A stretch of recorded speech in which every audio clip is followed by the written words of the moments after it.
family dinner, my brother looked at me and asked, "How's the new life in Portland?" I laughed. "What are you talking about?" My best friend Bethany choked on her water. "The $60,000 I sent Bethany for your escape?" I smiled, nervous and confused. "But Bethany told me you refused to help, that you didn't care if I stayed with Dakota." I forced myself to blink back the tears. His hands trembled as he pulled out his phone. "Didn't care? Emily, I've been sending $2,500 every month since that night you called me crying with a broken jaw." He scrolled frantically. Venmo receipts filled the screen. 24 payments worth $60,000 total. "I moved back with mom and dad," he whispered. "Sold my car. Lauren left me because I chose saving you over our wedding." When I turned to Bethany, my heart stopped. I knew that guilty look in her eyes. "She promised she'd get you out. She sent updates, said you kept backing out." He showed me screenshots of Bethany's texts. "She's not ready yet. Almost got her out today. Keep sending, I'll keep trying." Bethany's wine glass shattered on the floor. "You told me he wouldn't help," I whispered. The silence was deafening. "Emily, you don't understand," Bethany started. "Understand what?" I stood so fast my chair crashed backward. "That you watched him beat me unconscious and then comforted me saying, 'I wish your family cared'?" My hands shook as I pulled down my turtleneck. Purple fingerprints around my throat. This was from the last time I saw him. They still haven't healed. Bethany reached toward me.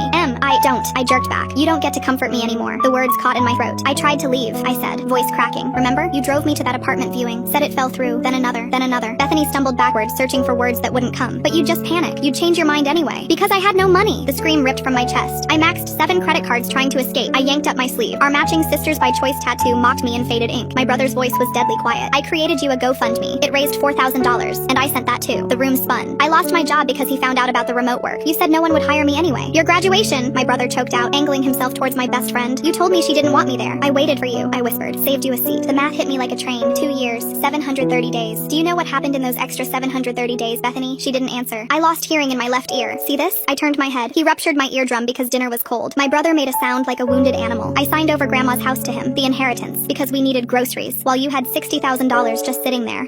I was pregnant." The words fell like bombs. 5 months. Your first niece." I looked at my brother. "I lost her after he threw me down the stairs." "You know what I was thinking about while I bled? How I couldn't afford the hospital." Bethany was crying now. Ugly, selfish tears. "But wait, it gets better." I laughed, high and hysterical. "The damage was too severe. I'm infertile now, forever, because I couldn't afford the follow-up surgery." Bethany took a step back, but I followed. The years of rage were finally breaking free. "You want to know the best part?" I stepped closer. "You were my maid of honor. At the wedding he forced me into. You held my bouquet while I married my monster, knowing you had my escape in your bank account." Bethany screamed. "I deserve to be a mother more than someone who couldn't even leave." I paused, not understanding. "Bethany, where did the money go?" Her face went bright red, like she said something she shouldn't have. "Where's my $60,000, Bethany?" "I used it for IVF." The words burst out. The room went silent. Even the clock stopped ticking. My brother stood slowly. His whole body shook. "You stole her chance at children to buy your own?" He grabbed my hand, checking my pulse like I might disappear. "I used to have nightmares where I was at your funeral, and everyone kept asking why I didn't help. Now it feels like it just came true." "Pack your things," he said firmly. "Tonight." "You didn't just steal money," I said quietly. "You stole my family from me. I thought Derek abandoned me." "You stole that." Derek was already on another call. I didn't know it at the time, but Derek was about to make my parents pay. Me and Bethany's lives were about to change forever, for better and for worse. Full story on channel and linked below.